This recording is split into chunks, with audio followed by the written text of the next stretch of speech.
आधी व्हिडिओ शेवटपर्यंत पहा आणि तुमच्या कमेंट्स 100% प्रमाणात खाली करायला विसरू नका। शेतकरी मित्रांनो, या पावसाळ्यामध्ये फक्त 80, 90 आणि 100 दिवसामध्ये शेतकऱ्याला रेकॉर्ड ब्रेक उत्पादन आणि उत्पन्न मिळवून देणारं पीक तर ते पावसाळी कांदा। आणि या व्हिडिओमध्ये तुमच्या समोर घेऊन आलेलो आहे पावसाळी कांदा पिकाच्या टॉप 5 महत्त्वाच्या व्हरायटी बियाणं 2026। जय शिवराय, नमस्कार शेतकरी मित्रांनो, मी मिलिंद भोर स्वागत करतो तुमचं मिलिंद भोर आपल्या परिवारामध्ये शेतीविषयी युट्यूब चॅनलमध्ये। शेतकरी मित्रांनो, या सोशल मीडियावर या 2026 मध्ये पहिलीच पावसाळी कांद्याची व्हिडिओ बनवणारा मिलिंद भोर हा युट्यूब चॅनल। पण लक्षात घ्या, मलाही ती प्रतीक्षा आहे आणि तुम्हालाही ती प्रतीक्षा आहे। कोणती माहिती का? पाऊसच पडत नाहीये, पण पाऊस तर पडणार आहे। पावसाळी कांदाही आपल्याला करायचा आहे, पण बियाणं कोणतं घेणं गरजेचं आहे, कोणतं घ्यावं, कशा पद्धतीने घ्यावं, हे किती दिवसामध्ये निघणार आहे, कांद्याचं उत्पादन कशा पद्धतीने होईल, ही संपूर्ण माहिती तुमच्या समोर सांगण्याचा प्रयत्न करतोय। आणि टॉप 5 बियाणं कोणती आहेत जी 2026 मध्ये आपण पावसाळ्यामध्ये कांदा लागवड करावी, या माहितीसाठी जो कोणी शेतकरी बांधव सर्वप्रथम आपल्या चॅनलवर नवीन असतील, आजच ही व्हिडिओ पाहतात ना, सबस्क्राईब नक्की करा, समोरील घंटा ऑल ठेवण्याचा प्रयत्न करा। आणि तुम्ही आपली व्हिडिओ कुठून, कोणत्या तालुक्यातून, जिल्ह्यातून, गावातून पाहता, कमेंट्स नक्की करायची आहे। तर शेतकरी मित्रांनो, सुरुवातीच सांगतो तुम्हाला पावसाळी कांदा बियाणं 2026 जे टॉप 5 महत्त्वाची बियाणं सांगतोय, यामध्ये कोणतंही बियाणं आपण घेऊ शकतो। तर मग नेमकी कोणतं बियाणं घ्यावं? लगेच आपण लागवड केल्यानंतर 80 ते 90, 100 दिवसामध्ये हार्वेस्टिंग राहील। विशेष म्हणजे पावसामध्ये तग धरणारी अशी व्हरायटी, गोलाकार आकार, लाल रंगाची अशी जबरदस्त व्हरायटी, जी हार्वेस्टिंग केल्यानंतर मार्केटमध्ये नेऊन शेतकऱ्याला 4 पैसे जादा बाजारभाव मिळेल। तर त्या पावसाळी लाल कांद्याची पहिली महत्त्वाची व्हरायटी तर ती आहे रेड बॉस। होय शेतकरी मित्रांनो, आपल्याला या व्हरायटीची लागवड करणं गरजेचं आहे आणि भरघोस असं उत्पादन देखील मिळवणं गरजेचं आहे। ॲग्रोनिक्स कंपनीचं रेड बॉस हे पावसाळी लाल कांद्याचं बियाणं अतिशय जबरदस्त आहे।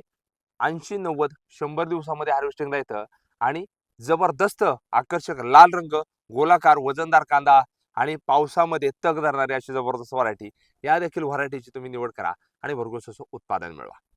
त्याच्यानंतर शेतकरी मित्रांनो, या पावसाळी लाल कांद्याची दुसरी महत्त्वाची व्हरायटी सांगायची झाली तर ती आहे सिद्धांत सीड्स कंपनीचा कांदा सुपरस्टार। होय, मी स्वतः हा कांदा केलेला आहे आणि याचं भरघोस उत्पादन देखील झालेलं आहे। 80 ते 90 दिवसामध्ये हार्वेस्टिंगला येतं। व्यापाऱ्यांची प्रचंड अशी मागणी, कांदा साईजला एकसारखा आणि एकंदरीत पावसामध्ये तग धरणारा आणि जबरदस्त शेतकऱ्याला उत्पादन मिळवून देणारा हाही देखील पावसाळ्यातला जबरदस्त वाण कांद्याचं बियाणं, पावसाळी कांद्याचं बियाणं म्हणजे कांदा सुपरस्टार सिद्धांत सीड्स या कंपनीचा। त्याच्यानंतर शेतकरी मित्रांनो, ह्या पावसाळ्यामध्ये तुम्हाला लाल कांदा करायचा आहे, भरघोस असं उत्पादन मिळवायचं आहे, नेमकी कोणतं कांद्याचं बियाणं घ्यावं? त्यावेळेस पाऊस पडेल त्यानंतरच आपल्याला हा विचार करायचा आहे। तर आपल्याला निवडायचं आहे येलोरा सीड्सचं येलोरा चायना किंग।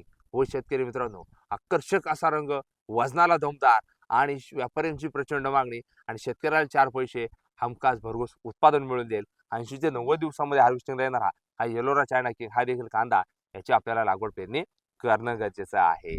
त्याच्यानंतर शेतकरी मित्रांनो, या पावसाळ्यामध्ये लाल कांदा करण्याचा विचार करताय, नेमकी व्हरायटी बियाणं कोणतं घ्यावं? तर N53 हे तुम्हाला माहितीच असेल। तर ही चौथी महत्त्वाची व्हरायटी म्हणजे N53। पण N53 घेत असताना अशोका सीड्स यांनी ही N53 फुले समर्थ हा जबरदस्त वाण सध्या मार्केटमध्ये आणलेला आहे। याचा देखील आपण विचार करू शकतो आणि भरघोस असं उत्पादन देखील मिळू शकतो। 80, 90 ते 100 दिवसामध्ये हार्वेस्टिंगला येतं आणि भरघोस असं उत्पादन आपल्याला पावसाळ्यामध्ये या लाल कांद्याचं झालेलं बघायला मिळतं। त्याच्यानंतर आता पावसाळी लाल कांद्याची मला लागवड पेरणी करायची, भरघोस उत्पादनही मिळवायचं आहे, पण ही 5वी महत्त्वाची जी व्हरायटी सांगतोय ना, अतिशय जबरदस्त आहे। व्हिडिओ शेवटपर्यंत पाहत आले असाल तर खाली कमेंट्स करून नक्की सांगायची ही 5वी व्हरायटी तुम्हाला कशी वाटली। आपल्याला काय करायचंय, घरगुती कांदा बियाणं निवडायचं। आपण घरगुती तयार केलं असेल किंवा आजूबाजूला आपले शेतकऱ्यांनी जे घरगुती कांदा बियाणं तयार केलं असेल, ज्यांचा आपल्याला विश्वास आहे, त्या देखील कांदा बियाण्यावर विश्वास ठेवायचा आहे आणि ते देखील कांदा बियाणं आपल्याला घ्यायला विसरायचं नाही, कारण शेतकरी शेतकऱ्याचा फायदा करत असतो। त्यामुळं पावसाळी लाल कांदा करत असाल, 5वं बियाणं परत एकदा ऐका। आपल्याला शेतकऱ्याने शेतकऱ्याचाच फायदा व्हावा म्हणून घरगुती कांदा बियाणं त्यांनी बनवलेलं असेल, तेही आपण विकत घेऊन भरघोस असं उत्पादन मिळू शकतो। या व्हिडिओमध्ये पावसाळी कांदा तुम्हाला करायचा आहे. नेमकी कोणत्या व्हरायट्या, कोणत्या बियाणं आपण घेणं गरजेचं आहे आणि नियोजन कसं पद्धतीने करावं, तर यापैकी एक कांदा बियाणं मी माझ्या स्वतःच्या शेतामध्ये देखील घेऊन येणार आहे. याची तुम्हाला लागवड ते काढणीपर्यंत देखील संपूर्ण माहिती सांगण्याचा प्रयत्न करणार आहे. सुरुवातीला रोपवाटिकेची व्हिडिओ, त्यानंतर कांदा लागवडीची व्हिडिओ, खतं, औषधं, फवाऱ्यांचा व्हिडिओ देखील तुमच्या समोर घेऊन येण्याचा प्रयत्न करणार आहे. त्यामुळे शेतकरी मित्रांनो, ही जर आपली माहिती तुम्हाला आवडली, अजून देखील मिलिंद भोर यूट्यूब चॅनलला सबस्क्राईब केलं नसेल, सबस्क्राईब नक्की करायचं आहे. समोरील घंटा ऑल ठेवण्याचा प्रयत्न करायचा आहे. आणि तुम्ही आपली ही व्हिडिओ कुठून, कोणत्या तालुक्यातून, जिल्ह्यातून, गावातून पाहता, कमेंट्स नक्की करा. धन्यवाद. जय जवान, जय किसान.